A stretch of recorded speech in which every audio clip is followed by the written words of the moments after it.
তাহরিকে খতমে নবুয়ত বাংলাদেশ তিতাস শাখা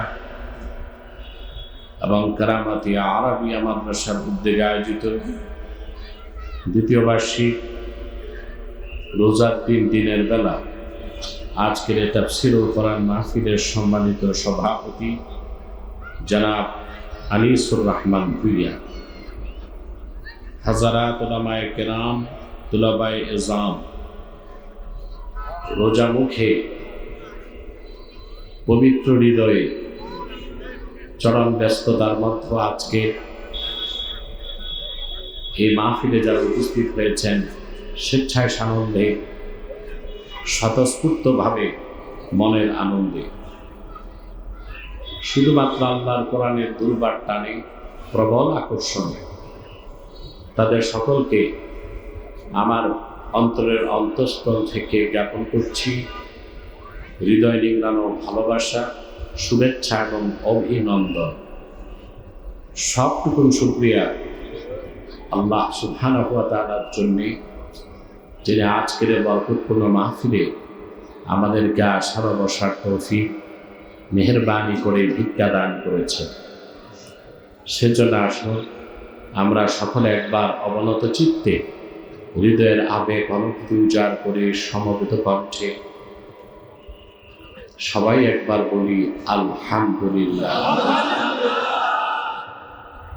অগণিত অসংখ্য দরুদ ও সালাম আল্লাহর সৃষ্টির প্রধান আকর্ষণ, বিশ্বসভার সভাপতি, সকল নবী রাসূলগণের মাথার তাজ, শামসুল হিদায়াত, বদরুদ্দুজা, সাইয়্যিদুস সাকালাইন, ইমামুল মুরসালিন, খাতামুন নবিয়্যিন আল মুরসালিন, আফতাবে নবুওয়াত, শাহনশাহে রিসালাত, সরকারে দো জাহান, সুলতানুল মদিনা, নবিয়ুল আম্বিয়া, হুজুরে আকরাম, নূরে মুজাসসাম, নূরুন আলা নূর, সাইয়্যিদিনা হাবিবিনা শফিঈনা মাওলানা মুহাম্মদ সাল্লাল্লাহু আলাইহি ওয়াসাল্লাম। আল্লাহ তাবারাকা ওয়া তাআলা যাকে আজ থেকে প্রায় ১,৫০০ বছর আগে প্রেরণ করেছেন সর্বশ্রেষ্ঠ ও সর্বশেষ নবী ও রাসূল হিসেবে, যার পরে আজ পর্যন্ত পৃথিবীতে অবশ্যই কোনো প্রকার নবী কিংবা রাসূল অবশ্যই আসে নাই, অবশ্যই এখনো নাই, অবশ্যই কিয়ামত পর্যন্ত আসবে না। সম্মানিত সুধী, আপনারা অনেকটা ক্লান্ত নিয়ে এসেছেন। একে তো রোজার দিন, আবার না খেয়ে আছেন, আবার রয়েছে চরম ব্যস্ততা। কিন্তু আপনারা চিন্তাও করতে পারবেন না রোজা রেখে যে আল্লাহ দিনের পথে বের হয়েছেন আজকে, ঠিক না? এই একদিনের রোজা মর্যাদা আপনার কতটুকু বাড়ায় দিবে আপনি চিন্তা করতে পারবেন। রোজা রেখে ঘরে থাকা আর রোজা রেখে ফি সাবিলিল্লাহ আল্লাহ দিনের জন্য বের হওয়ায় পার্থক্য আছে। আমি আপনাদের একটা হাদিস শোনাচ্ছি। হাদিসটি কুতুবুস সিত্তা, সিহাহুস সিত্তা, 5টা কিতাবে এসেছে। সিহাহ সিত্তার 6টা কিতাবের 5টাতেই এসেছে। আল্লাহর হাবিব সাল্লাল্লাহু আলাইহি ওয়াসাল্লাম ইরশাদ করেছেন, মান সামা ইয়াওমান ফি সাবিলিল্লাহি ঈমানান ওয়া ইহতিসাবা বা'আদাল্লাহু ওয়াজহাহু আনিন নারি 70 খরিফা। আল্লাহর যে মুমিন বান্দা রোজা রেখে আল্লাহর দ্বীনের পথে বের হবে, তার মানে দ্বীনের পথে বের হলো রোজা রেখে, আল্লাহ রাব্বুল আলামিন এই একদিনের রোজার বিনিময়ে সে বান্দার চেহারাটাকে জাহান্নামের আগুন থেকে 70 বছর দূরে সরায় দিবে। আজকে আমাদের এই মেহনত, এই কোরবানি, এই স্যাক্রিফাইস ফি সাবিলিল্লাহ, তাতে সন্দেহ আছে? তা আমাদের এই আজকের একদিনের দোয়া মোনাজাত কবুল হলে আমরা কিন্তু জাহান্নাম থেকে বেঁচে যাব। আমরা খুশি? বেজার শুধু শয়তান, শয়তান বেজার, তার চেলা চামুন্ডারাও বেজার। শয়তানের সব চেষ্টাই গেছে, একটা বাকি আছে। একটু পরে মোনাজাত, শয়তান চেষ্টা করবে মোনাজাতের আগে আপনাদের উঠানো যায় কিনা। আমরা ন্যাক নিয়ত করে শয়তানের নাপাক গালে একটা চপেটা ঘাত করতে পারি। আমরা নিয়ত করছি কিছুক্ষণ পরে আজকের মোনাজাত করে গুনাহ মাফ করে নিষ্পাপ বেহেশতি আল্লাহওয়ালা হয়ে বাড়ি যেতে চায়। কারা কারা হাত দুটো তুলে আল্লাহ তাআলা বলেন?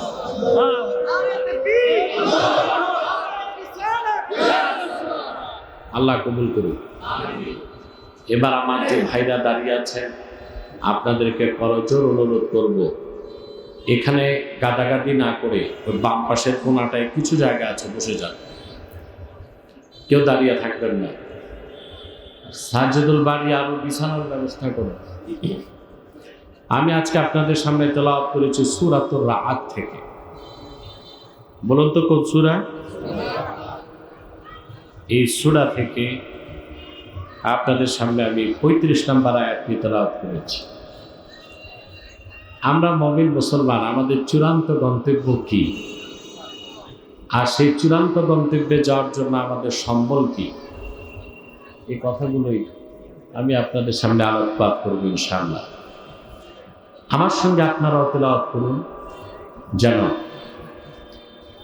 আমরা প্রত্যেকেই কোরআন শরীফের প্রতিটি বাক্যের প্রতিটি শব্দের প্রতিটি অক্ষর অন্তরের মধ্যে গেঁথে নিতে পারি। পারবো? আউযু বিল্লাহি মিনাশ শাইতানির রাজীম। বিসমিল্লাহির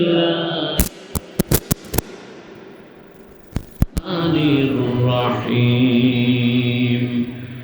مثل الجنة التي وعد المتقون تجري من تحتها الأنهار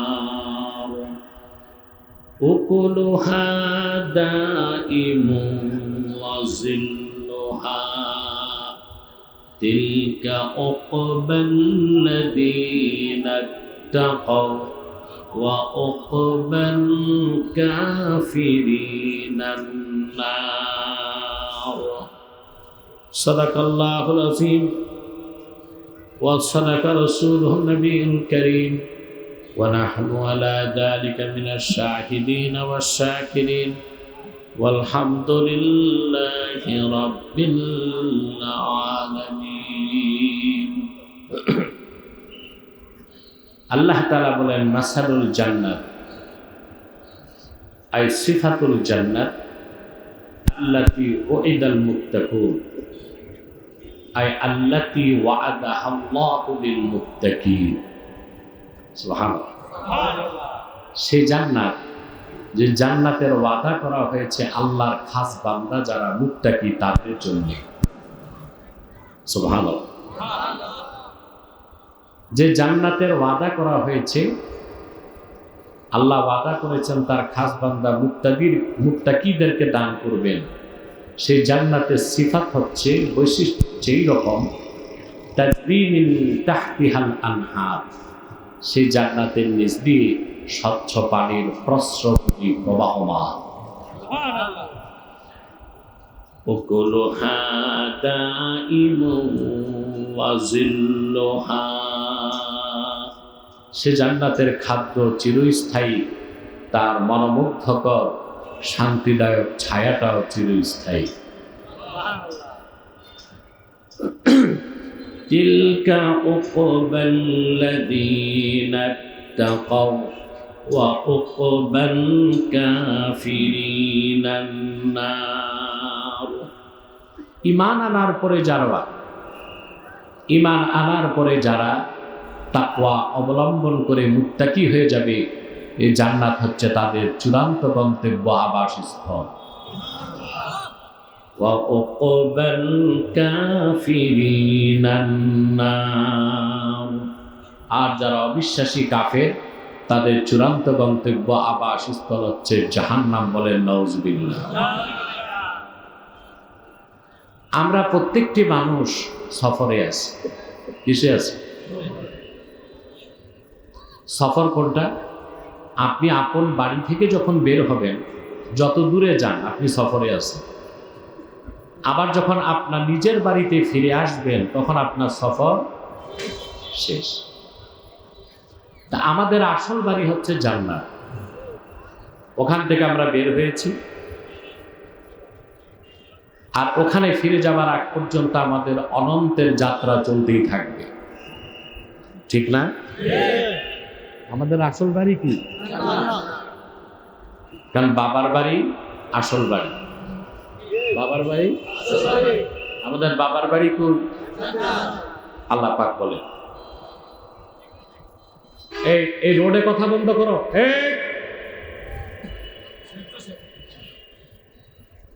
কোনো শব্দ কথা হবে না, বরং সড়কটা ছেড়ে দিতে হবে যেন গাড়ি চলাচল অবাধ হয়। গাড়ি যখন চলতে পারবে না তখন হরেন দিলে আমার ডিস্টার্ব। একদম পথঘাট খোলা রাখো। তা আমাদের আসল বাড়ি কই? বাবার বাড়ি আসল বাড়ি। ঠিক না?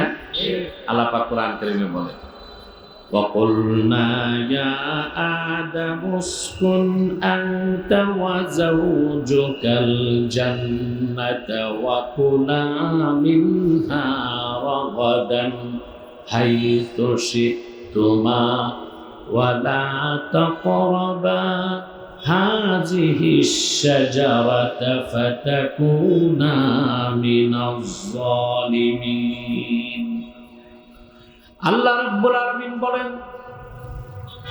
আমি আদম এবং তার স্ত্রীকে হাওয়াকে বললাম, তোমরা পরমানন্দে বেহেশতে বসবাস করো, যা খুশি তা খাও প্রাচুর্যের সাথে, তবে একটি বৃক্ষের কাছেও যেও না।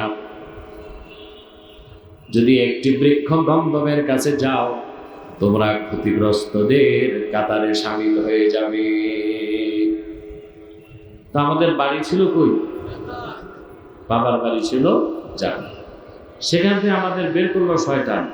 কি বের করলো? শয়তানই তো। কথা বলেন। আল্লাহ পাক বলেছেন, فَأَزَلَّهُمَا الشَّيْطَانُ عَنْهَا فَأَخْرَجَهُمَا مِمَّا كَانَا فِيهِ وَقُلْنَا اهْبِطُوا بَعْضُكُمْ لِبَعْضٍ عَدُوٌّ وَلَكُمْ فِي الْأَرْضِ مُسْتَقَرٌّ وَمَتَاعٌ إِلَى حِينٍ।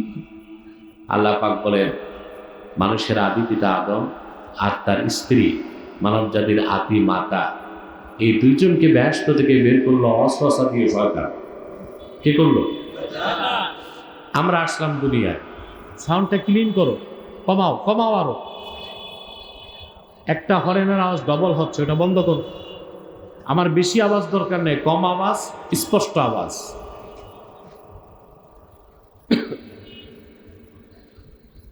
আমাদের পিতা মাতা বেহেশত থেকে বের হয়ে গেলেন, আসলেন দুনিয়ায়। এই জন্যই তো আমাদের দুনিয়াটা এখন বাড়ি। ঠিক না? এখন আমাদের আসল বাড়িতে আমরা যেন ফিরে যেতে পারি, সেজন্য আল্লাহ দলিল হিসেবে কোরআনকে পাঠালেন ১৫০০ বছর আগে। আমাদের বাড়ি যে জান্নাত, এদের দলিল কি? দুনিয়ায় যদি আপনার বাড়ি শত্রু দখল করে, তা আপনাকে মামলা করতে দলিল লাগবে না? সুবহানাল্লাহ। মুমিন মুসলমানদের আবাসস্থল জান্নাত, সে দলিল আল্লাহ ১৫০০ বছর আগে তার হাবিব মুহাম্মদ সাল্লাল্লাহু আলাইহি ওয়াসাল্লামের মাধ্যমে পাঠালেন। সেটা হলো ৩০ পারা কোরআন। বলেন সুবহানাল্লাহ। এখন পৃথিবীতে সফর করার জন্য পাথেয় লাগে। কি লাগে? সম্বল লাগে না? আপনি আমেরিকা যাবেন, সম্বল লাগবে না? একই প্ল্যানেট, একই গ্রহের এক প্রান্ত থেকে আরেক প্রান্তে যাবেন, আপনার সম্বল লাগবে। পাসপোর্ট, ভিসা, টাকা, সুট, বুট, ব্রিফকেস, সুটকেস, কিছু তো লাগবে। এখন আপনি এক অনন্ত সফরে চলছেন, আপনার পাথেও লাগবে? কথা বলেন, সফরে আছেন না? বাড়িতে ফিরে যাবার আগ পর্যন্ত সফর না? এই সফরের পাথেও কি? আল্লাহ রাব্বুল আলামিন বলেন, ওয়া তাযাওয়াদু ফা ইন্না খায়রাজ যাদিত তাকওয়া। সফরের জন্য পাথেও প্রস্তুত করো, জেনে রেখো মুমিনের জন্য সবচেয়ে উত্তম সম্বল হলো তাকওয়া। এই তাকওয়া যে অর্জন করে তারই নাম মুত্তাকি। আর আল্লাহ ওয়াদা করেছেন বিনা আযাবে আল্লাহ পাক শুধু মুত্তাকি বান্দাদেরকে তার জান্নাত দিবে। সে জান্নাত চান? আযাবের পরে না আযাবের আগে? মুহাম্মদ সাল্লাল্লাহু আলাইহি ওয়াসাল্লামের প্রত্যেক ইমানদার উম্মত বেহেশতে যাবে, যত বড় গুনাহগার হোক। যদি আমল নামায় শিরক আর কুফর না থাকে, শাস্তি পেলেও বেহেশতে। সুবহানাল্লাহ, ওয়াদা কার? আল্লাহ রাব্বুল আলামিন বলেন, কুল ইয়া ইবাদিয়াল্লাযীনা আসরাফু আলা আনফুসিহিম লা তাকনাতু মির রাহমাতিল্লাহ ইন্নাল্লাহা ইয়াগফিরুয-যুনুবা জামিআ ইন্নাহু হুয়াল গফুরুর রহিম। আল্লাহ রাব্বুল আলামিন বলেন, প্রিয় হাবিব মুহাম্মদ সাল্লাল্লাহু আলাইহি ওয়াসাল্লাম, আপনি ডাক দিয়ে বলুন, হে আমার বান্দারা, তার মানে খাঁটি উম্মতরা, তোমরা যারা নিজেদের উপর জুলুম করেছো, গুনাহ করেছো, অন্যায় করেছো, লা তাকনাতু মির রাহমাতিল্লাহ, আল্লাহর রহমত থেকে নিরাশ হয়ো না। যদি আমল নামায় শিরক আর কুফর না থাকে, তওবা করতে পারো, আল্লাহ জীবনের সব গুনাহ মাফ করে দিবেন, তিনি গফুরুর রহিম। তওবা করলে অবশ্যই মাফ পাবেন। আর তওবা যদি নাও করেন, ঈমান ঠিক থাকে, আপনি বেহেশতে যাবেন, তবে শাস্তি পেতেও পারেন, নাও পেতে পারেন। সহিহ বুখারী কিতাবুল ঈমানের হাদিস, রাসূলুল্লাহ সাল্লাল্লাহু আলাইহি ওয়াসাল্লাম ইরশাদ করেছেন, আমার কোনো উম্মত যদি শিরক আর কুফর না করে, সে যদি গুনাহ করে, ফাহুয়া ইলাল্লাহ ইন শাআ আফা আনহু ওয়া ইন শাআ আকাবাহু। সুবহানাল্লাহ। আমার কোনো বান্দা যদি আমল নামায় শিরক আর কুফর না থাকে, সে যদি গুনাহ করে, তওবা যদি করার সুযোগ না পায়, মরে গেছে, তওবার সুযোগ। তওবা করলে তো কথাই নাই, তওবা করলে কথাই নেই, আপনি বেহেশত পাবেন বিনা আযাবে। কিন্তু আপনি ইমানদার, আমল নামায় শিরক নাই, কুফর নাই, গুনার কাজ করেছেন, তওবা করার সুযোগ পান নাই। আল্লাহর হাবিব সান্ত্বনা দিয়েছেন উম্মতকে, ওই উম্মতটা যদি আমল নামায় শিরক কুফর না থাকে, ফাহুয়া ইলাল্লাহ, বিষয়টা আল্লাহর হাতে, আল্লাহ তারে মাফ করে দিতে পারেন, আবার তারে শাস্তি দিতে পারেন।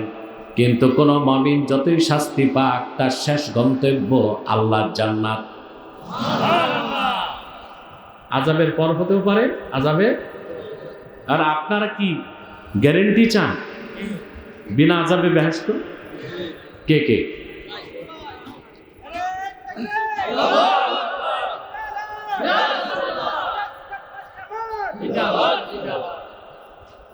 প্রিয় ভাইরা, আপনাদের মধ্যে ভ্রমণ বিলাসী কেউ থাকতে পারেন, যা রাহমাতুল্লিল আলামিনের উম্মত হয়েছি, বেহেশত তো পাবই, তার আগে জাহান্নামটাও যদি একটু ঘুরি, সমস্যা কি? এই শখ কার কার আছে? হাত উঠান। তার মানে আমার ওয়াজ বুঝতেছে সবাই, আলহামদুলিল্লাহ। আল্লাহ রাব্বুল আলামিন, মনে রাখবেন, যে ব্যক্তি ঈমান আনে তার নাম মুমিন। আল্লাহর হাবিবের শরীয়তকে মানলে সে মুসলিম। ঈমান ছাড়া মুসলিম, মুমিন হওয়া ছাড়া মুসলিম হওয়া। শরীয়ত কি? নামাজ, রোজা, হজ, যাকাত, দ্বীনের বিধান। আর যার ঈমান নাই, সে যদি নামাজ পড়ে, সে মুসলমান হবে? আগে কি লাগবে? ঈমান ছাড়া যত নেক আমল করুক কিছুই কবুল। এটা পরিষ্কার ফতোয়া কার? আল্লাহ রাব্বুল আলামিন বলেন, ওয়া মাইয়াবতাগি গায়রাল ইসলামি দীনান ফালান ইউকবালা মিনহু ওয়া হুয়া ফিল আখিরাতি মিনাল খাসিরিন। আর যে হতভাগা মুহাম্মদ সাল্লাল্লাহু আলাইহি সাল্লামের আনিত দ্বীনকে বিনা বাক্যে স্বীকার করে না নিবে, বিশ্বাস না করবে, তার নামাজ, তার রোজা, তার দাড়ি টুপি কোন একটা নেক আমল আল্লাহর কাছে কবুল হবে না, বরং কাল কিয়ামতের দিন সে ক্ষতিগ্রস্তদের কাতারে শামিল হয়ে যাবে। তাহলে আপনি ঈমান আনলে মুমিন, শরীয়তের বিধানগুলো মানলে মুসলিম, তারপরে যত বেশি আল্লাহর ইবাদতে মুজাহাদা করবেন, সাধনা করবেন, তার নাম তাকওয়া, আপনি হয়ে যাবেন মুহসিন। এই মুহসিনের আরেক নাম মুত্তাকি। আল্লাহর বান্দা যখন মুত্তাকি মুহসিন হয়ে যাবে, আল্লাহ কোরআনে ওয়াদা করেছেন 1 সেকেন্ডের জন্য আল্লাহ তারে জাহান্নাম দিবেন না। আল্লাহ মৃত্যুর পর সঙ্গে সঙ্গে তারে বিনা আযাবে জান্নাতের উঁচু মাকাম দিয়ে দিবেন। কথাটি সূরা আদ 35 নম্বর আয়াতে আল্লাহ বলছেন। শুধু তাই না, অন্য জায়গাতেও আল্লাহ বলেন।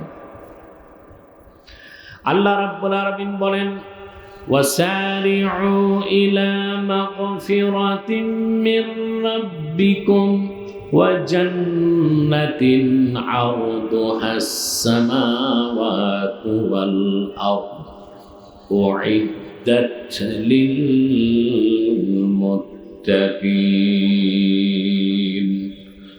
আল্লাহ রাব্বুল আলামিন বলেন, সুবহানাল্লাহ, আমার ইমানদার বান্দারা আল্লাহর জান্নাতের দিকে আর আল্লাহর মাগফিরাতের দিকে তোমরা প্রতিযোগিতার ভিত্তিতে দৌড়াও। সুবহানাল্লাহ। সারিউ, সারআ ইউসারিউ, মুসারাআ মানে হচ্ছে দৌড়ের প্রতিযোগিতা। সুবহানাল্লাহ। আমরাও প্রতিযোগিতা করি কার চেয়ে বেশি কে সম্পদ কামাই করবে। আমরা প্রতিযোগিতা করি নির্বাচনী দৌড়ে কে আগায় থাকবো। আমরা প্রতিযোগিতা করি বল্টু মিয়া করছে 7 তালা, আমি করব 14 তালা। এটাই তো আমাদের প্রতিযোগিতা। আল্লাহ বলেন না, ওয়াসারিউ ইলা মাগফিরাতিম মির রাব্বিকুম ওয়া জান্নাহ, তোমরা তোমাদের রবের জান্নাত আর মাগফিরাতের দিকে প্রতিযোগিতার ভিত্তিতে দৌড়াও। কার আগে কে জান্নাতে যেতে পারো, কার আগে কে রবের ক্ষমার ঘোষণা পেতে পারো। রোজা ধরছে তো গলা ছোট হয়ে আসছে। কি ভাই, বেশি ক্লান্ত লাগতেছে? রোজা রাখলে মুমিনের দৈহিক শক্তি কমে, আধ্যাত্মিক শক্তি বাড়ে। এই যে আমি রোজাতে যখন মাহফিলে যাই আমার কষ্ট কম হয়, ক্লান্ত লাগে, কিন্তু আমার আধ্যাত্মিক শক্তি বেশি বেড়ে যায়। আলহামদুলিল্লাহ। রোজা রেখে ওয়াজ করলে আল্লাহু আকবার, সেটা হয়ে যায় মানবাউল হিকমাহ। রোজা রেখে যে নসিহা করে তার কথাতে আল্লাহ হিকমতের ঝর্ণা দ্বারা প্রবাহিত করে দেয়।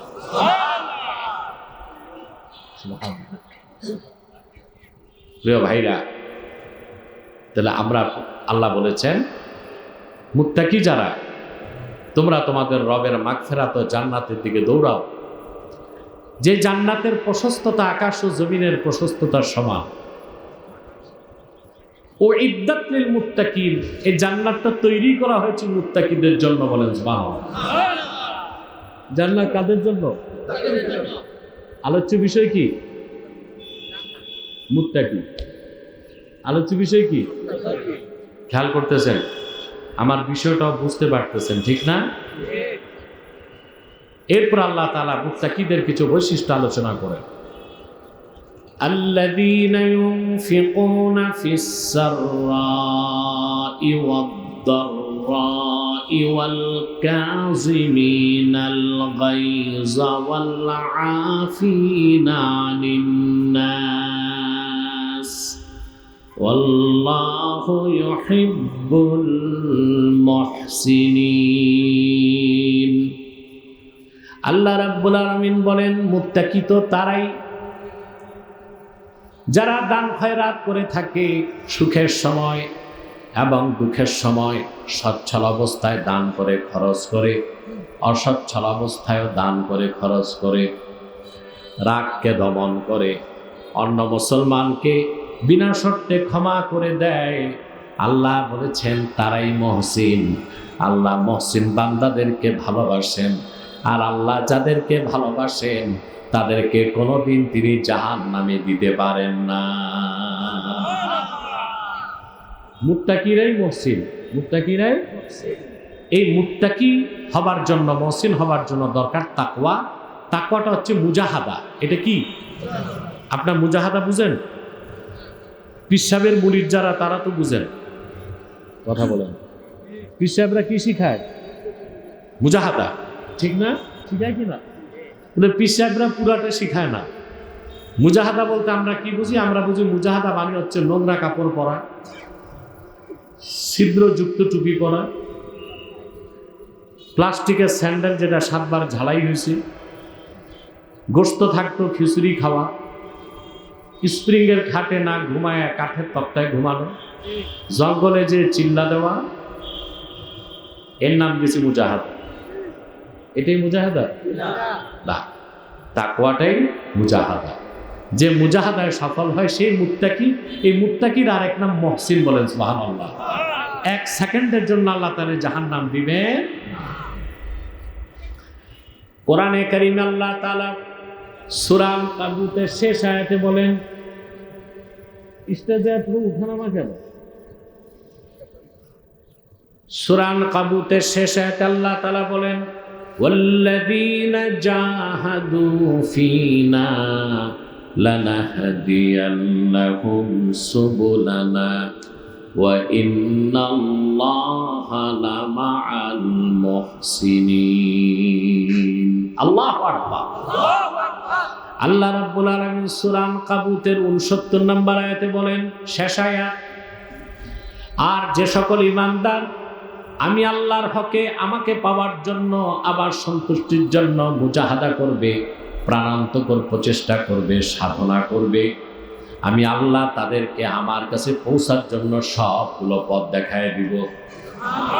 তারা আমার খাস বান্দা, ভিআইপি বান্দা, তারা আমার নির্বাচিত বান্দা, তারা মহসিন। নিশ্চয় আল্লাহ রাব্বুল আলামিন সব সময় মহসিন বান্দাদের সাথেই থাকে। সুবহানাল্লাহ। আরে মুসলমান, তাকওয়ার চেয়ে বড় সম্পদ নাই, আর মুত্তাকি হওয়ার চেয়ে বড় কোনো গ্রেড নাই। কিসের মন্ত্রী, এমপি, নেতা,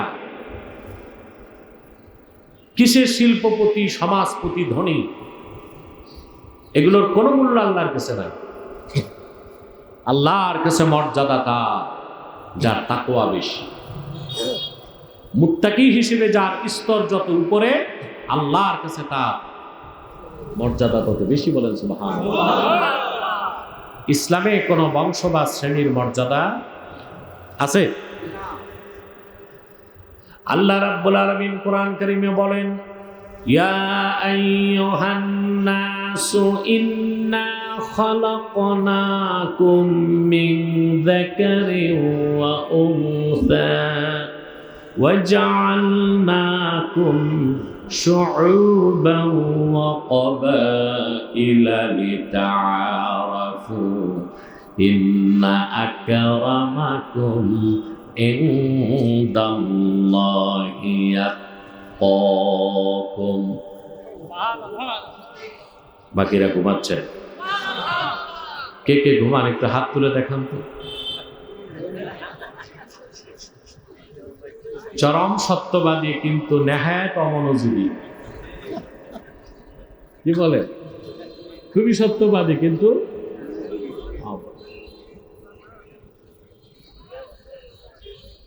আল্লাহ রাব্বুল আলামিন বলেন, হে মানব জাতি, আমি তোমাদের সৃষ্টি করেছি একজন পুরুষ থেকে আর একজন নারী থেকে।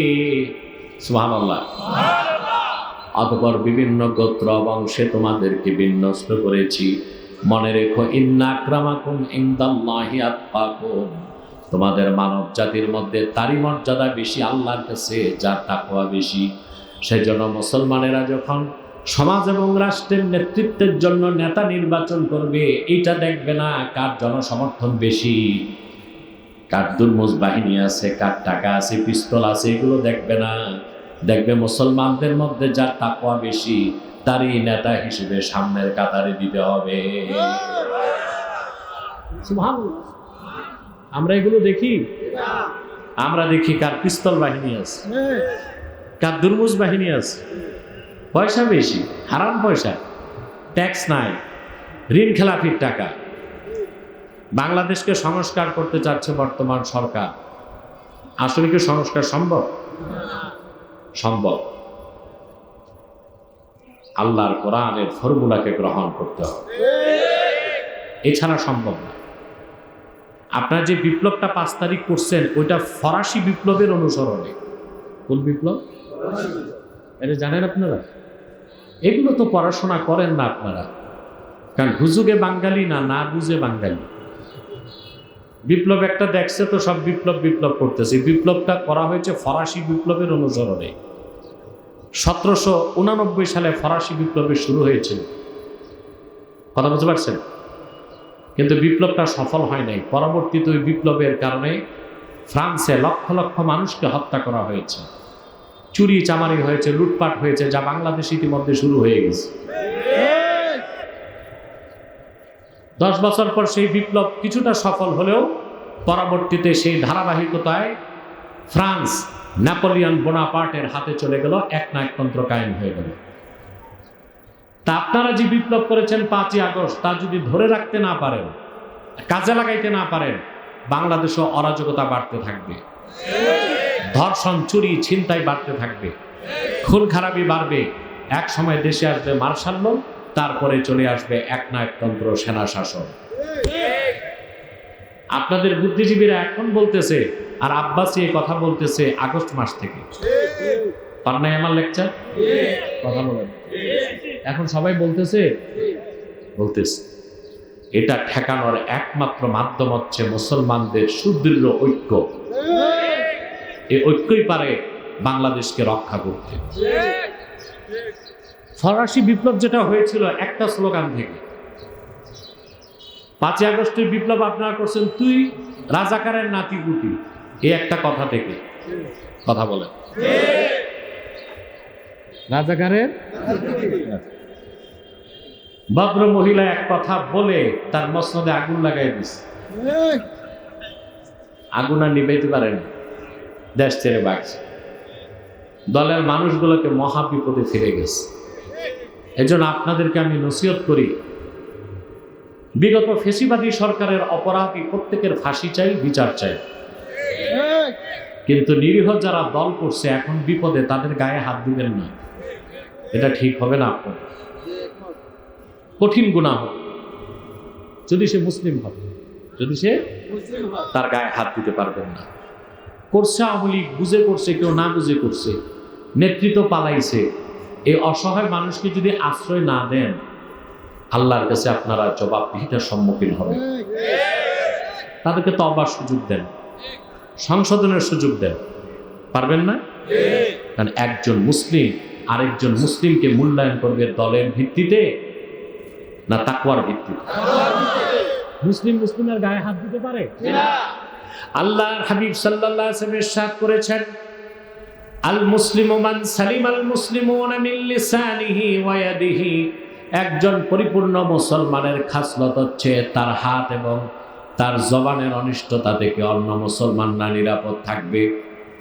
আজকে দেশে যারা ধর্ষণ করছেন, চাঁদাবাজি, দাগাবাজি, লুটপাট আর ধর্ষণ করে দেশকে অরাজক করছেন, আপনারা তো একটা অপরাধ করছেন, ফিতনা করছেন। দ্বিতীয় অপরাধ, মুসলমান হয়ে মুসলমানের স্বার্থ নষ্ট করেন। এটা মুসলমানের কাজ না, এটা সন্ত্রাসী সহিংস মানুষের কাজ। করবেন? গায়ে হাত দিবেন? অপরাধ করছে প্রশাসনের হাতে তুলে দিবেন। আর যেগুলো অপরাধ করছে কিছু আছে জেলে, বাকিরা জঙ্গলে। কিছু জেলে, কিছু জঙ্গলে। দেখেন না ত্রিপুরা, আসামে পাওয়া যায় তবে মাঝে মধ্যে কাঁটাতারের বেড়া দিয়ে উকি ঝুঁকি দেয়, সোনার বাংলা কেমন আছে দেখে সব ঠিক আছে, ওরাই নাই। তো বাকি যারা আপনাদের ভাই ব্রাদার আশেপাশে আছে ওদেরকে অত্যাচার করবেন? বলেন গায়ে হাত দিবেন না? দল তার যাই হোক, যদি সে আপনার মুসলিম ভাই হয়, অপরাধী না হয়, তাকে আপনি ক্ষমা সুন্দর দৃষ্টিতে দেখবেন। এটাই তো ভাই মুত্তাকির চরিত্র।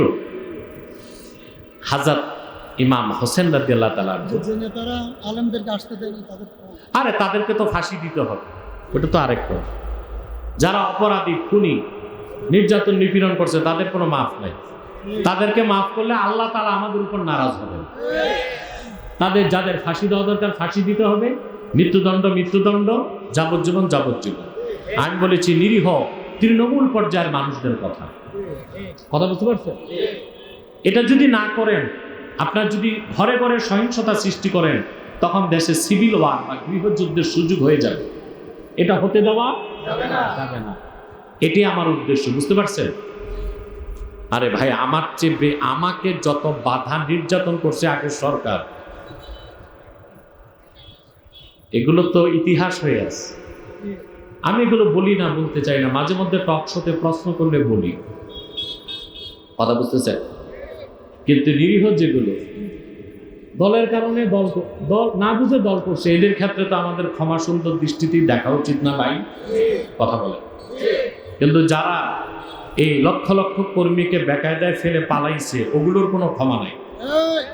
ওদের শাস্তি চাই, ফাঁসি চাই, মৃত্যুদণ্ড চাই, যাবজ্জীবন চাই। কি বলেন ভাই? কথা বুঝাইতে পারছি? কিন্তু একজন মুসলিমের চরিত্র আরেক মুসলিমের সাথে তার আচরণ হবে অত্যন্ত সংযত এবং পরম সহিংসতাপূর্ণ। বলেন সুবহানাল্লাহ। একজন মুত্তাকির চরিত্র কি? ইমামে হোসেন রাদিয়াল্লাহু তাআলা আনহু জীবন থেকে তা আমি শোনাচ্ছি, জীবনী থেকে। ইমামে হোসেন একদিন ওযু করছেন। কি করছেন? পানি ছিল লোহার পাত্রে। ওযু করার সময় খাদেম ভুল করে লোহার পাত্রটা, এই কথা নাই কথা নাই কথা নাই, একদম চুপ। খাদেমের ভুলের কারণে লোহার পাত্রটা যে ইমাম হোসেনের দাঁতে লাগছে, সাথে সাথে দাঁতটা পড়ে গেছে, রক্ত ঝরছে। ব্যথায় আর রাগে ইমাম হোসেন থর থর করে কাঁপছে। খাদেম দেখছে অবস্থা তো খারাপ, হুজুরের তরতাজা দাঁত একটা আমি ভেঙে ফেললাম, আমার তো আজকে মাফ নাই। ইমাম হোসেনের রাগ দমন যেন হয়, খাদেম তেলাওয়াত শুরু করছে, الذين ينفقون في السراء والضراء والكاظمين الغيظ। আল্লাহর খাঁটি মুত্তাকি বান্দা যারা মহসিন বান্দা, তারা সচ্ছল অবস্থায় দান করে, অসচ্ছল অবস্থায় দান করে, সুখে শান্তি আনন্দে থাকলো খরচ করে, দুঃখে থাকলো খরচ করে। ওয়াল কাযিমিনাল গায়জ, এবং তারা রাগ দমন করে। সুবহানাল্লাহ। মুহূর্তে ইমাম হোসেনের রাগ পানি হয়ে গেল। খাদেম চিন্তা করছে, রাগ তো দমন হয়েছে, জরিমানা তো লাগবে, দাঁতের বদলায় দাঁত, নতুবা আর্থিক দণ্ড। খাদেম সামনে পড়তে লাগছে, যেমন ইমাম তেমন খাদেম। খাদেম মানে তাবি। আবার সামনে পড়তে লাগলো, ওয়ালা আফিনা আনিন নাস। খাঁটি মুত্তাকি মুমিনরা অন্য মুসলমানকে বিনা শর্তে মাফ করে দেয়। ইমামে হোসেন ওনার ঠোঁটের মধ্যে হাসির ঝিলিক দিয়ে উঠল। তিনি বললেন, রে খাদেম, চিন্তা করিস না, আমার আল্লাহর সন্তুষ্টির জন্য রাগ দমন করলাম, তোরেও আমি বিনা শর্তে ক্ষমা করে দিলাম। ইমাম হোসেনের উত্তরসূরি আমরা যারা খাঁটি সুন্নি মুসলমান দাবিদার, আমাদের চরিত্র গঠন করতে হবে ইমামে হোসেন রাদিয়াল্লাহু তাআলা আনহুর জীবনী অনুসরণ করে। আমরা মানুষকে মাফ করব, ক্ষমা করব, কিন্তু কেউ যদি দ্বীনের সাথে দুশ্মনী করে তার কোনো মাফ, দেশের সাথে গাদ্দারি করলে তার কোনো মাফ মনে থাকবে। খাঁটি মুত্তাকি যদি হতে পারেন আপনি, আপনাকে আল্লাহ তাআলা ফার্স্ট চান্সে বেহেশত দান করবেন বলে সুবহানাল্লাহ। এই খাঁটি মুত্তাকিরই আরেকটা মহসিন। আল্লাহ কোরআনে বলেছেন মুজাহাদা ছাড়া মহসিন হবার সুযোগ নাই। আপনি যদি খাঁটি মুত্তাকি মহসিন হয়ে যান, আপনি আল্লাহর এত প্রিয় পাত্র হয়ে যাবেন যে আল্লাহ আপনাকে সব সময় দুনিয়াতে, আল্লাহ বলেছেন ওয়া ইন্নাল্লাহা লামাল মুহসিনিন, নিশ্চয় আল্লাহ মুহসিন বান্দাদের সাথেই আছেন। এটার অর্থ কি? যখন কোনো মুমিন মুত্তাকি হয়ে আল্লাহর প্রিয় পাত্র হয়ে যাবে, মুত্তাকি মানে আল্লাহর ওলি, সুবহানাল্লাহ বলবেন না? মুহসিন মানে আল্লাহর ওলি। আপনি যখন আল্লাহর প্রিয় পাত্র হয়ে যাবেন, আল্লাহর মুহসিন বান্দা হয়ে যাবেন, দুনিয়াতে আল্লাহ আপনাকে 4টা জিনিস নগদ দিবেন। কয়টা? মনে রাখবেন, খাতায় কলমে লিখবেন না মনের পাতায়? বলবো, আপনি যদি আল্লাহর খাঁটি বান্দা, মুহসিন বান্দা হন, মুত্তাকি হন, দুনিয়াতে আল্লাহ 4টা জিনিস আপনাকে নগদ দিবেন। তার প্রথমটা হচ্ছে রাহমাত, 2 নাম্বার নুসরাত, 3 নাম্বার ইজ্জত, 4 নাম্বার কুওয়াত। আল্লাহ তাআলা আপনার উপর রহমতের বর্ষণ করবেন। আল্লাহ আপনাকে নুসরত, তার পক্ষ থেকে সাহায্য করবেন। আল্লাহ আপনাকে ইজ্জত বা সম্মান দিবেন। আল্লাহ আপনাকে কুওয়াত বা শক্তি দিবেন। এই 4টা জিনিস যার কাছে থাকবে, পৃথিবীর কোনো পরাশক্তি নাই তারে দমন করতে পারবে।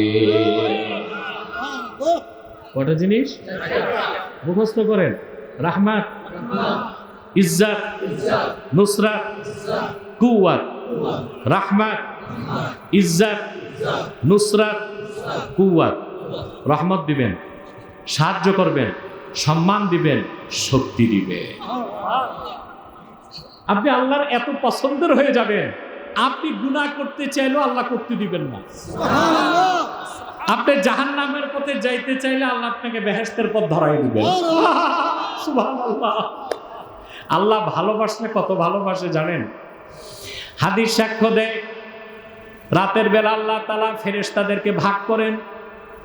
একদল ফেরেশতাকে বলেন, আমার নেককার বান্দা যারা তাহাজ্জুদ করে প্রতি রাতে ওরা ঘুমায় আছে, ওদের চেহারাগুলো আমি দেখতে চাই, ওদের ঘুম থেকে উঠায় দাও। সুবহানাল্লাহ। আল্লাহর নেককার বান্দা তাহাজ্জুদ প্রতিদিন পরে একদিন ঘুম থেকে উঠলো না, ফেরেশতা এসে তারে উঠায় দেয়।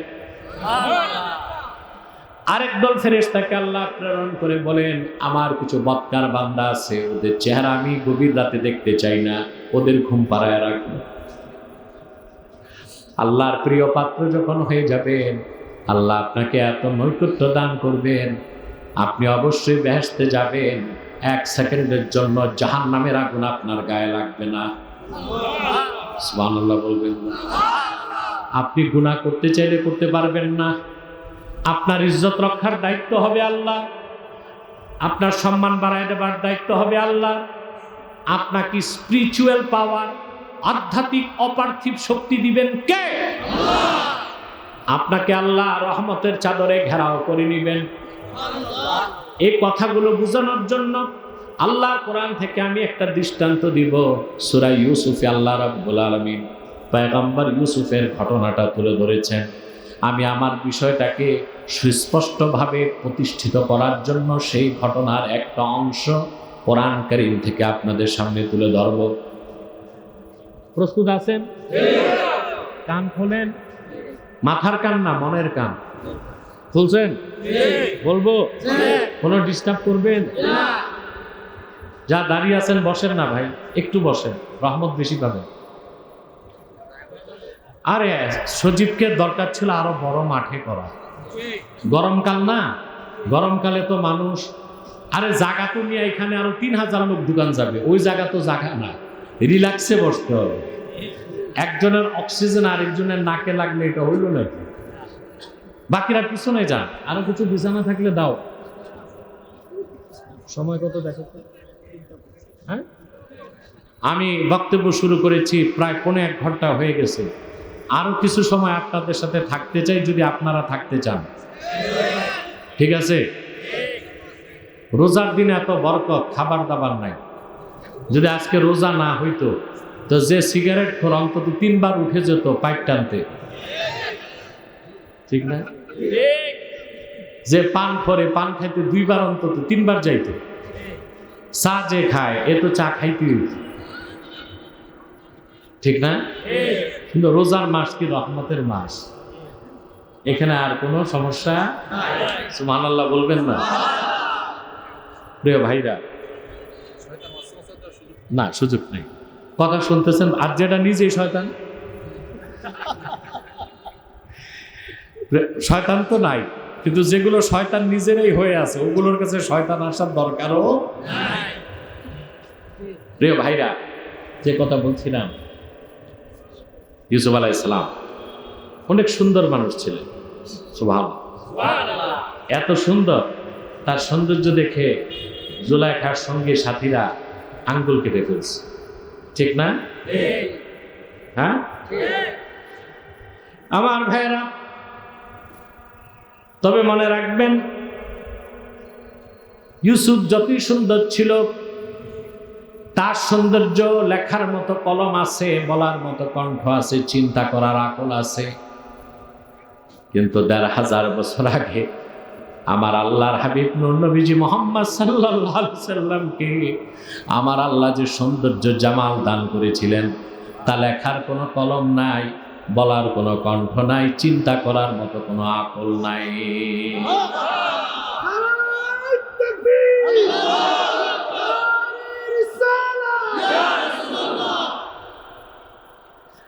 ইউসুফের সৌন্দর্য দেখে জুলাইখা সঙ্গী সাথীরা আঙ্গুল কেটেছে, কিন্তু বিশ্বনবী আমার রাহমাতুল্লিল আলামিন নূর নবীজি মুহাম্মদ সাল্লাল্লাহু আলাইহি ওয়াসাল্লামের সৌন্দর্য দেখে আমির হামজা, খাব্বাব, খুবাইব, সুমাইয়া, ইয়াসের, আম্মার তারা নিজেদের পল্লাগুলো কেটে দিয়েছে।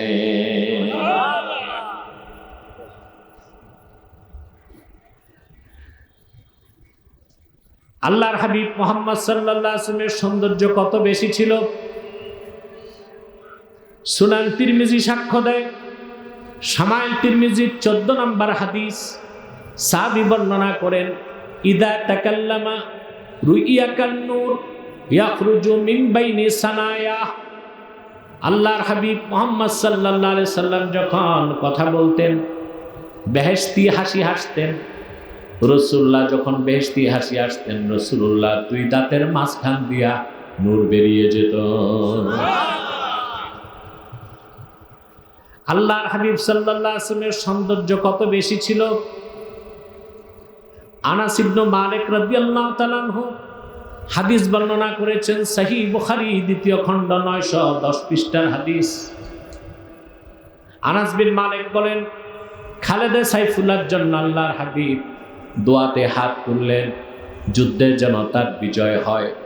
রাসূলুল্লাহ যখন হাত তুললেন, এত উপরে হাত তুললেন, হাত্তা রাআইতু বায়াদা ইবতাইহি, আমি আল্লাহর হাবিবের 2 বগলের নূরের চমক চোখে দেখতে পেলাম। সুবহানাল্লাহ। আল্লাহর হাবিব সাল্লাল্লাহু আলাইহি ওয়াসাল্লাম ইরশাদ করেছেন যে ইউসুফকে আল্লাহ অনেক সৌন্দর্য দিয়েছিলেন, ঠিক না? অন্যান্য পয়গম্বরদের মধ্যে বেশি সুন্দর ছিলেন কে? ইউসুফ। বুখারী শরীফের হাদিস, মালিক ইবনে সাআদ রাদিয়াল্লাহু তাআলা আনহু বর্ণনা করেছেন, আল্লাহর হাবিব সাল্লাল্লাহু আলাইহি ওয়াসাল্লাম বলেছেন, মেরাজের রাতে আমি ইউসুফকে দেখলাম 4th আকাশে। কদ উতিয়া শাতরাল হুসনে, এই পৃথিবীর অর্ধেক সৌন্দর্য যেন তাকে দান করা হয়েছে। এই মানুষটাকে দেখে মিশরের মেয়েগুলো কেমন পাগল হয়েছে, কথা বলেন। তিনি যে ঘরে থাকতেন, ওই ঘরের মেয়েটি ছিল জুলাইখা, কিনা? তার স্বামীর নাম ছিল আজিজে মিস। এটা কোনো ব্যক্তির নাম না, উপাধি। মিশরে যারা ফাইন্যান্স মিনিস্টার, অর্থমন্ত্রীর দায়িত্ব পেত, তাদেরকে বলা হতো আজিজে মিসর। তো অর্থমন্ত্রীর বউ ছিল আবার মিশরের সেরা সুন্দরী জুলাইখা। জুলাইখা পাগল হয়ে গেছে ইউসুফের। আল্লাহ পাক কোরআন কারিমে বলেন, وراودته التي هو في بيتها عن نفسه وغلقت الأبواب وقالت هيت لك قال معاذ الله إنه ربي أحسن مثواي إنه لا يفلح الظالمون। আল্লাহ বলেন, ইউসুফ যে ঘরে ছিল ওই ঘরের মেয়েটি তার প্রতি আসক্ত হলো আর তাকে কুপ্ররোচনা দিল। মেয়েটির নাম কি ছিল? জোরে বলতে হবে। তা আল্লাহ নামটা কেন নিলেন না কোরআনে? আসলে কোরআনে আল্লাহ মহিলাদের নাম নেন নাই, গোপন করছেন। সুবহানাল্লাহ। আল্লাহ চান মহিলাদের নামটা কি থাক। ফেরাউনের মতো কাফেরের নাম কোরআনে নিয়েছেন, কিন্তু তার স্ত্রী আসিয়ার নামটা নেন নাই। আল্লাহ বলেছেন ইমরাতু ফেরাউন, ফেরাউনের স্ত্রী না। ঈসার মা মরিয়মের নাম নিয়েছেন, কারণ ইহুদিরা মরিয়মকে বলছিল বেবিচার করছে। মরিয়মকে কলঙ্ক মুক্ত করতে হবে বলেই মরিয়মের নাম আল্লাহ নিয়েছেন। ব্যাখ্যাটা পাইছেন? কথা বলেন। কিন্তু জুলাইখার নাম আল্লাহ চান মহিলাদের নাম কি থাক। আল্লাহ চান মহিলাদের নাম গোপন থাক, আর আপনারা মহিলাদেরকে আজকে ঘর থেকে বের করে সংসদে পাঠান। কথা বলেন। কি দেখলেন? দেশ স্বাধীনের পর তো দেশের নেতৃত্ব মহিলাদের হাতে। স্পিকার মহিলা, প্রধানমন্ত্রী মহিলা, বিরোধী দলীয় নেত্রী মহিলা। শুধু বাইতুল মোকাররমের খতিব পদটা বেঁচে গেছে। সুযোগ থাকলে কোন মহিলা লীগ থেকে একজন দেওয়া হইত। আফসোস, ইসলাম অধিকার দিয়েছে মেয়েরা শিক্ষা দীক্ষা অর্জন করতে পারবে, বিশ্ববিদ্যালয়ে পড়তে পারবে, ডাক্তার হবে, ইঞ্জিনিয়ার হবে, প্রফেসর হবে, বিমান চালাতে চাইলেও পারবে, যদি সাথে মাহরাম থাকে, পর্দা রক্ষা হয়। কিন্তু নেতৃত্বে মহিলা কোনোদিন আসতে পারে? কথা বলেন। গতকালকে আমার প্রোগ্রাম ছিল ঢাকা কলেজে, বৈষম্য বিরোধী ছাত্র আন্দোলনের তারা বিশাল ইফতার মাহফিল করছে, আমাকে চিফ গেস্ট রাখছে। আমি অবাক হয়ে গেছি। আমি যখন ঢুকলাম, ঢাকা কলেজের ছাত্ররা স্লোগান দিতে লাগলো, নারায়ে তাকবীরের স্লোগান। কলিজাটা ঠান্ডা হয়ে গেছে। এই স্বপ্নই তো দেখি আমাদের কলেজ আর বিশ্ববিদ্যালয়গুলোতে ইসলামের ঝান্ডা উড়বে কবে, দিনের পক্ষে স্লোগান কবে হবে। আলহামদুলিল্লাহ বলো। আমি সেখানেও বক্তব্যে বলেছি, আজও আপনাদের বলছি, এই যে গণতন্ত্র আপনার চর্চা করেন আর নারী পুরুষ সমান অধিকার, এগুলো শিখাইছে দুনিয়ার মানুষকে আমেরিকা। কে? সে আমেরিকাতে গণতন্ত্রের বয়স 249 বছর পার হয়েছে। কত? 200। আব্রাহাম লিঙ্কন ছিল প্রথম প্রেসিডেন্ট, এখন যে আছে সে 47তম। কত? এই 250 বছরের গণতান্ত্রিক ইতিহাসে কোন একজন মহিলাকে তারা প্রেসিডেন্ট বানায় নাই। প্রশ্ন আছে? প্রশ্ন আছে কেন? তোমরা মুসলমান কোরআন হাদিস বাদ দিছো, আর পশ্চিমা রাষ্ট্রচিন্তক যারা রাজনীতিবিদ, ওরা কোরআন হাদিসকে বিশ্বাস করে না, কিন্তু জানে কোরআন হাদিসে যা আছে মহাসত্য। সেজন্য তারা রাষ্ট্র পরিচালনার ক্ষেত্রে ইসলামী রাজনীতির আদর্শকে গ্রহণ করেছে। ঠিকটা তো ঠিক মতো কইলা না। ইউরোপ আমেরিকায় যারা রাজনীতি করে, মন্ত্রী হয়, এমপি হয়, প্রেসিডেন্ট হয়, তাদের 3টা সাবজেক্টে তারা বেশি পড়ে। কয়টা? প্রথম হচ্ছে থিওলজি, ধর্মতত্ত্ব। 2 নাম্বার হচ্ছে হিস্ট্রি, ইতিহাস। 3 নাম্বার হচ্ছে ফিলোসফি, দর্শন। ওরা ধর্মতত্ত্ব পড়ে, ইতিহাস পড়ে, দর্শন পড়ে, তারপর রাজনীতি করে। আর আমাদের দেশে দেখি আন্ডা ব্যাপারী, হকি স্টিক বল্টু, জুতা পেন্টু, সারা জীবন চুরি চামারি করছে, কিছু পয়সা হয়েছে, আঙ্গুল ফুলে কলা গাছ, উনি এসে এমপি হয়ে যায়। আর যেগুলো নেতৃত্বে আছে, মন্ত্রী এমপি হয়, ধর্মতত্ত্ব পড়ছে কি পড়ে নেই জানি না, কিন্তু তারা ইসলাম সম্পর্কে কোনো জ্ঞানই রাখে না, ইতিহাস সম্পর্কে কোনো জ্ঞান, দর্শন দর্শন বুঝে না, ধর্ষণ বুঝে।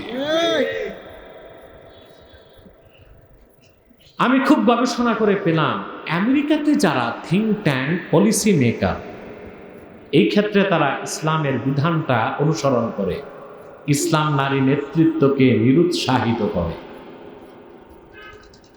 আবু দাউদ শরীফের হাদিস, আল্লাহর হাবিব সাল্লাল্লাহু আলাইহি সাল্লাম ১৫০০ বছর আগে উম্মতকে সতর্ক সাবধান করে বলেছেন, লা ইউফলিহা কওমুন ওয়াল্লাহু আলাইহিম ইমরাআ, যে জাতি তাদের নেতৃত্বে কোনো মহিলাকে বসাবে, সে জাতি কোনোদিনও সফলতা লাভ করবে না। যে জাতি তাদের নেতৃত্বে কোনো মহিলাকে বসালো, কোনো মহিলাকে নেতৃত্ব দিল, পুরা জাতির নেতৃত্ব, ওই জাতি কখনো সফল হবে না। যুক্তরাষ্ট্রের রাষ্ট্রবিজ্ঞানী, রাষ্ট্রচিন্তক, পলিসি মেকাররা বুঝতে পারছে, ইসলামকে গ্রহণ না করলেও যে আল্লাহর হাবিব মুহাম্মদ সাল্লাল্লাহু আলাইহি সাল্লাম ১৫০০ বছর আগে যে কথা বলেছেন তা মহাসত্য। এই জন্য তারা মার্কিন যুক্তরাষ্ট্রের নেতৃত্বে কোনো পুরুষকে ছাড়া কোনো মহিলাকে দেয় না। রহস্যটা পাইছেন? কথা বলেন। আর সেজন্য প্রায় ১০০ বছর তারা পরাশক্তি। আর আমরা কিনা মহিলাদের কাছকে কোথায় নিছি? ইউনিয়ন পরিষদের নির্বাচনও মহিলা, এখন মেম্বারিত মহিলা। যেখানে আল্লাহ মহিলাদের নামটা গোপন রাখতে বললেন, ওখানে দেখা যায় চেয়ারম্যানিতে দাঁড়াইছে মহিলা। নাম না শুধু, পুরা চেহারা খুলে লিপস্টিক দিয়ে ছবি তুলছে, বিশাল পোস্টারে লেখা, কুতকুতি বেগমকে কুত্তা মার্কায় ভোট দিন।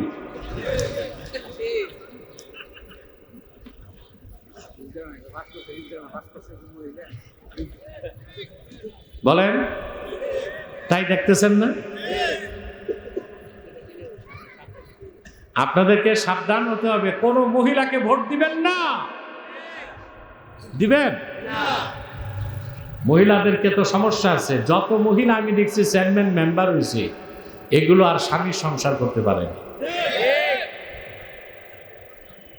সর্বনাশ হয়েছে।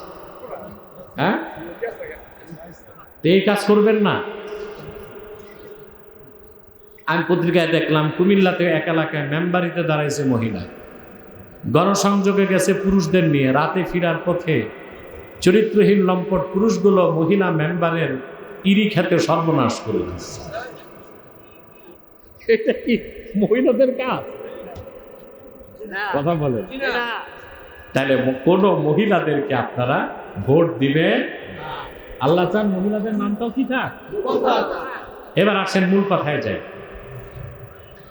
আল্লাহ পাক বলেন, ইউসুফ যেই ঘরে ছিল সেই ঘরের মেয়েটি তার প্রতি আসক্ত হলো, কুপ্ররোচনা দিয়ে বলল হাই তালাক। কাছে আসে, এটা একটা সুরিয়ানি শব্দ। কি শব্দ? আল্লাহ এটা কোরআনে নিয়েছেন আরবি হিসেবে,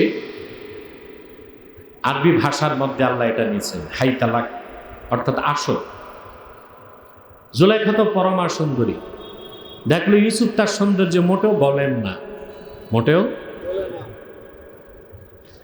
তখন রাজপ্রাসাদের খাস কামরায় নিয়ে বাইরে সব দরজায় তালা লাগাই দিচ্ছে, বুঝলেন? কাপড়গুলো খুলে উলঙ্গ বসনে সে ইউসুফকে ডেকে বলল, হাই তালাক, আসো আমার কাছে। হযরত ইউসুফের বয়স তখনও 40 হয় নাই, ভরা যৌবন তার। তিনি বললেন, মাআযাল্লাহ, তোমার এই কুপ্রস্তাব থেকে মহান আল্লাহর কাছে আমি পানাহ চাই। এই যে হযরত ইউসুফ বাঁচলেন আল্লাহর ভয় অন্তরে থাকার কারণে, এরই নাম তাকওয়া। আর এই তাকওয়া যার থাকে তার নাম মুত্তাকি। আর মুত্তাকির জন্য জান্নাত আল্লাহ ফরজ করে দিয়েছেন। মাসালুল জান্নাতিল্লাতী উইদাল মুত্তাকুন। সুবহানাল্লাহ। তাকওয়া শিখতেছেন? কথা বলেন। ইউসুফ বললেন, মাআযাল্লাহ, তোমার এই কুপ্রস্তাব থেকে আমি মহান আল্লাহর কাছে পানাহ চাই। ইন্নাহু রাব্বি আহসানা মাসওয়াই, নিশ্চয় আমার সাইয়্যিদ আমার জন্য উত্তম বাসস্থানের ব্যবস্থা করেছে। ইন্নাহু লা ইউফলিহুজ জালিমুন, জালেমরা কখনো সফল হতে।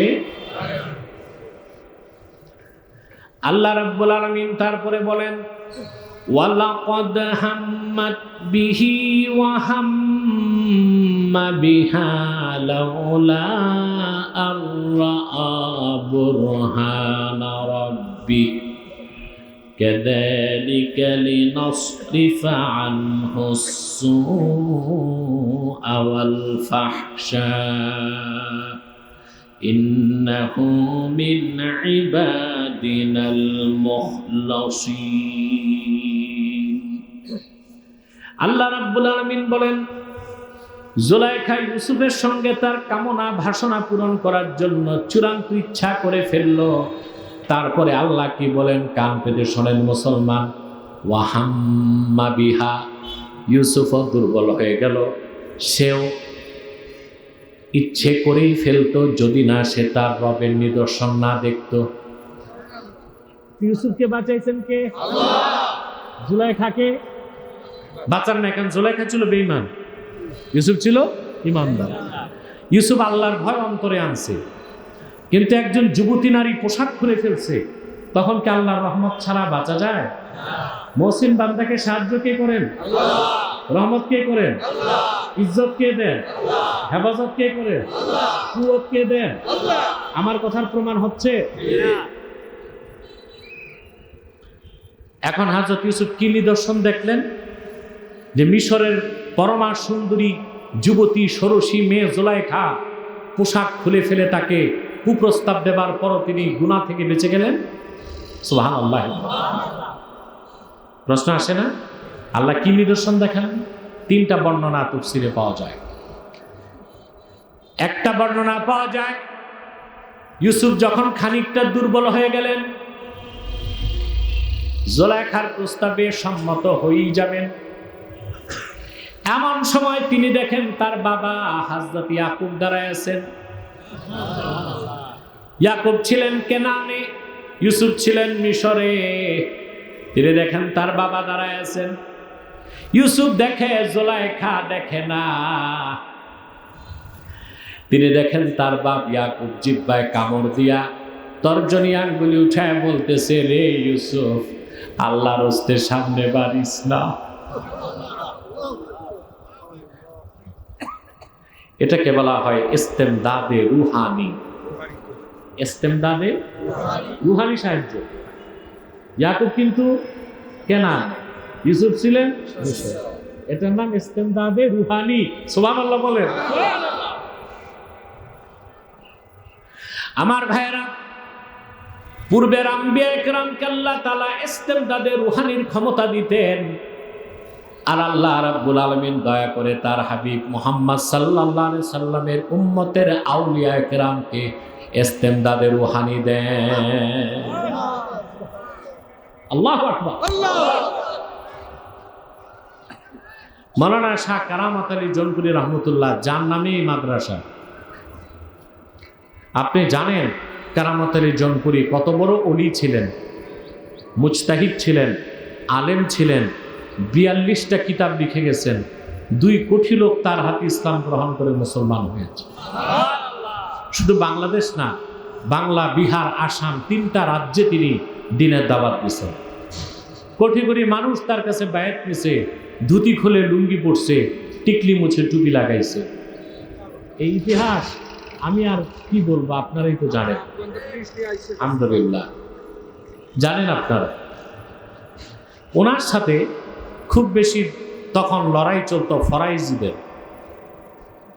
ফরাইজিরা ইংরেজ বিরোধী আন্দোলন করতেন বলে দ্বন্দ্ব হইত না, কারণ ফরাইজিরা তো ইংরেজ বিরোধী আন্দোলন করছে মাঠে, আর ইংরেজ বিরোধী সবচেয়ে বেশি কঠিন আন্দোলন করছে তিতুমির। তিতুমিরের বিরুদ্ধে কি কারামতুল জনপুরি রহমতুল্লাহ কিছু বলছেন? কেন তিতুমির ছিলেন কারামতুল জনপুরির পীর ভাই। উনি ফরাইজিদের বিরোধিতা করতেন একটাই কারণ, ইংরেজদের বিরোধী যারা ছিল এই জন্য না, বরং শরীয়তুল্লাহ ফরাইজির পীর ছিল ইবনু আব্দুল ওয়াহাব নজদি। সে ওহাবি মতবাদটাকে প্রচার করতেছিল ফরাইজি আন্দোলনের ফাঁকে, সেটার বিরোধিতায় কারামতুল জনপুরি রহমতুল্লাহ তাদের বিরোধিতা করছেন। কারামতুল জনপুরি রহমতুল্লাহ বলতেন এটা দারুল হারব, কিন্তু জুমার নামাজ পড়তে হবে। এই জুমা নিয়ে বেশি দ্বন্দ্ব হইত, জুমা লা জুমা, জুমা লা জুমা। প্রত্যেকটা বহসেই ফরাইজিরা হারছে। কারামতুল জনপুরি রহমতুল্লাহর মতটাই তো সারা দুনিয়ার আলেমরা দিচ্ছে। সবাই জুমা পড়ছে না, এখনো পড়ে না, কিন্তু ইংরেজরা চলে গেছে প্রায় 80 বছর হয়, 75 বছর, 76 বছর, এখনো ফরাইজেরা বাংলাদেশের অনেক জায়গায় জুমার নামাজ পড়ে না। কি গুমরাহি তাদের! তো জীবনে কারামতুল জনপুরি রহমতুল্লাহ যখন রংপুর গেলেন, শেষ সময়টা বহসের তারিখ তো আগেই হয়েছে। এখন উনি এত জ্বরে আক্রান্ত যে বাহাসে যেতে পারছেন না। ওনার ভাতিজা এবং মেয়ের জামাই, একটা মেয়ে বিয়ে দিয়েছিলেন ভাতিজার কাছে। মেয়ের জামাতাকে ডেকে বললেন তোমাকে বাহাসে যেতে হবে। মেয়ের জামাই তত বেশি পড়াশোনা ছিল না, বলল যে আমি যে বাহাস করবো কেমন, ওরা তো বড় বড় আলেমরা আসতেছে। তিনি কিতাবগুলো খুলে দাগ দিয়ে দিলেন আর বললেন তুমি যাও, বাকিটা আমি দেখব। বাসে গেছেন, কিতাব খুলে ধরছেন, উনি দেখেন শাহ কারামতুল জনপুরি রহমতুল্লাহ ডান দিকে দাঁড়ায়া সব বলে দিচ্ছেন। বাহাসে তিনি নিরঙ্কুশ বিজয় লাভ করছেন। এটা ছিল ইস্তেমদাদে রুহানি, ইস্তেমদাদে রুহানি। এখন এমন আল্লাহ বুজুর্গ হক্কানি পীর আছে, যদি দেখা যায় মুরিদ নামাজ পড়ে নাই, শুয়ে আছে, ফজর কাজা হবে, স্বপ্নে যে ধমক দিয়া মুরিদকে উঠায় দেয়। সুবহানাল্লাহ, এটা ইস্তেমদাদে রুহানি। হযরত ইয়াকুব ছিলেন কেনানে, ইউসুফ ছিলেন মিশরে। ইয়াকুব নবী সামনে দাঁড়ায় জিহ্বায় কামড় দিয়া বললেন ইউসুফ রে, সামনে বাড়িস না। দ্বিতীয় মত তাফসীরে এসেছে, জুলাইখা যখন ইউসুফকে কুপ্রস্তাব দিল, সে যেই পাথরের মূর্তির পূজা করত, মূর্তির চেহারাটা কাপড় দিয়া ঢেকে দিছে। ইউসুফ বললেন জুলাইখা, এই মূর্তির চোখ কেন ঢাকলা? জুলাইখা বলল ইউসুফ, এটারে আমি খোদা হিসেবে পূজা দেই, তার সামনে খারাপ কাজ কেমন করে করি, লজ্জার বিষয়ে চোখ ঢেকে দিছি। ইউসুফ বললেন রে জুলাইখা, তোমাদের হাতে বানানো কল্পিত খোদার চোখ ঢাকা যায়, কিন্তু সৃষ্টির জগতের মালিক যিনি আল্লাহ রাব্বুল আলামিন, ওনার চোখ তো ঢাকা যায় না। তৃতীয় মত তাফসীরের কিতাবে এসেছে, হযরত ইউসুফ দেখেন শূন্যের মধ্যে লেখা উঠেছে ভেসে, লা তাকরাবুজ জিনা, তোমরা জিনার কাছেও যেও না। তিনটার যে কোনো একটা মত নেওয়া যায়। হযরত ইউসুফ এই নিদর্শন দেখে ইউ টার্ন নিয়ে দৌড় দিলেন, যে দেখেন দরজায় তালা, তালায় হাত দিলেন, তালা খুলে গেল। মহসিন মুত্তাকি বান্দাকে শক্তি কে দেন? রহমত কে করেন? সম্মান কে রাখেন? সুবহানাল্লাহ, সুবহানাল্লাহ। একে একে 7টা তালা ধরলেন, সব তালা খুলে গেল। ইউসুফ দৌড়ায়, পিছনে জুলাইখা দৌড়ায়। আল্লাহ পাক বলেন ওয়াস্তাবাকাল বাবা ওয়া কদ্দাত কমিসাহু মিন দুবুরি ওয়া আলফায়া সাইয়্যিদাহা লাদাল বাব। আল্লাহ পাক বলেন ইউসুফ এবং পিছনে জুলাইখা দুজন দৌড় দিল। জুলাইখা ইউসুফকে আটকাবার জন্য পিছনে জুব্বা ধরে টান দিল, তা ছিঁড়ে গেল। দুজনই দরজার বাইরে বের হয়ে দেখে মিশরের অর্থমন্ত্রী দাঁড়ায় আছে। অর্থমন্ত্রীর বউ ধরা খাইছে কিনা কথা বলেন? খাইছে? মহিলাদের সুর পাল্টাইতে সময় সুর পাল্টায়া জুলাইখা তখন বলল, কি বলল? আল্লাহ পাক বলেন قالت ما جزاء من أراد بأهلك سوءا إلا أن يسجن أو عذاب أليم। হযরত ইউসুফ বললেন, জুলাইখা বলল, আজিজে মিসর, যে ছেলেটারে ঘরে রাখলাম, সম্মান দিলাম, সেই ছেলেটি তোমার স্ত্রীর সাথে খারাপ কাজের ইচ্ছে যদি করে, তার কি শাস্তি হওয়া উচিত? তারা তো ছেড়ে রাখা উচিত, কিংবা তারে কঠিন শাস্তির আওতায় আনা উচিত। মহিলা মানুষ সুর পাল্টাইতে টাইম নেয় নাই।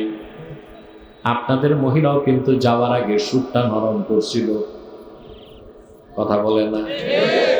পাল্টাইছিল না? সুরটা পাল্টাইছিল ধরা খাইয়া।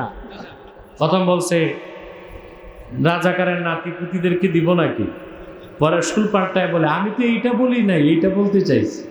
আরে সময় চলে গেছে, সময়।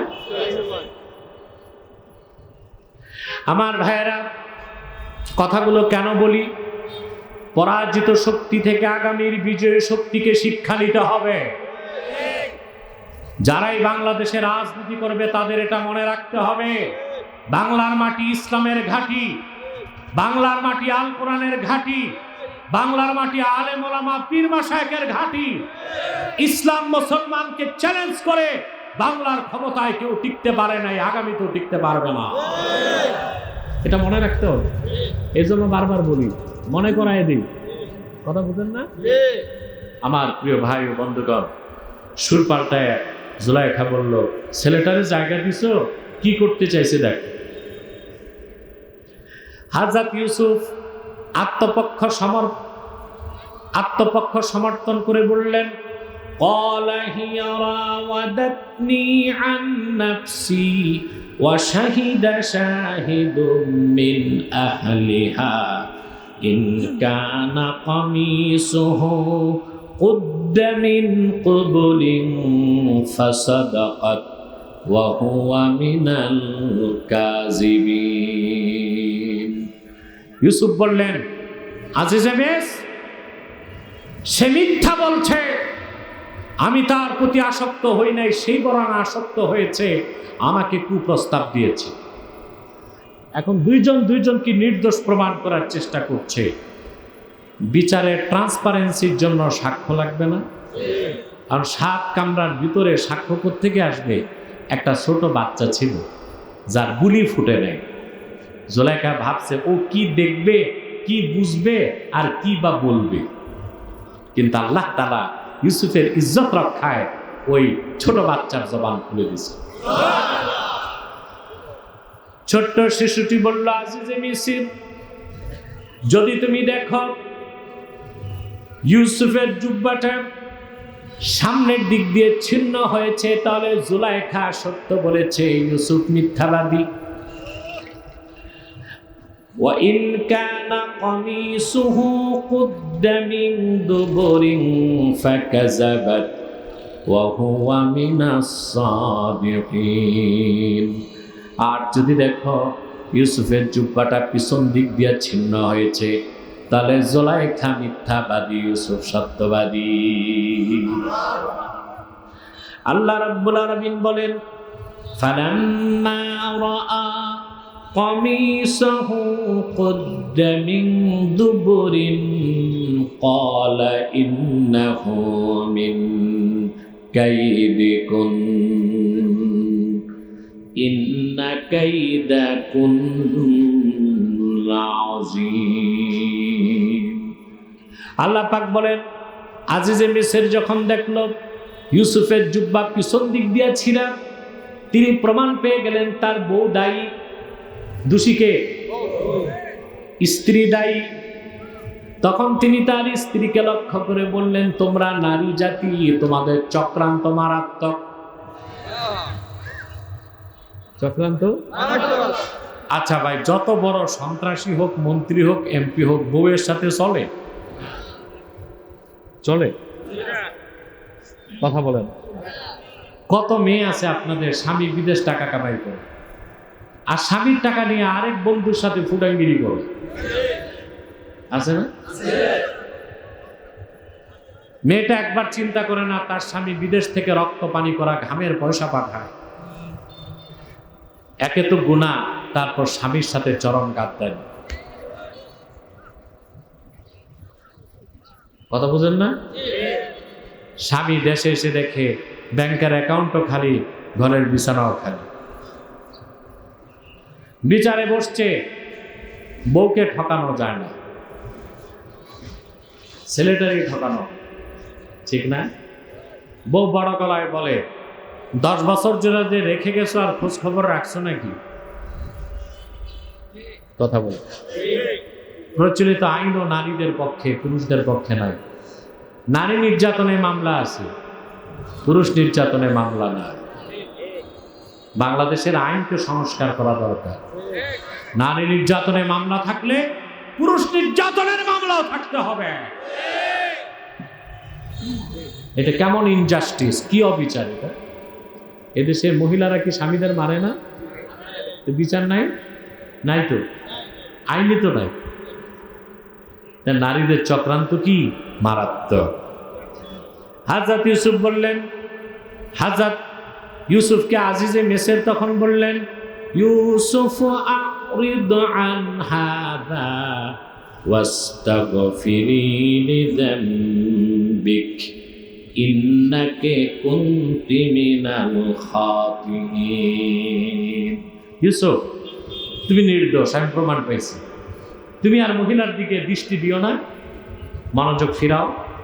সুলাইখা, তুমি পাপী, তুমি অন্যায় করছো, তুমি আল্লাহর কাছে ক্ষমা চাও। তাই ইউসুফ আলাইহিস সালামের ইজ্জতকে রক্ষা করছেন আল্লাহ। বলছেন, ওয়া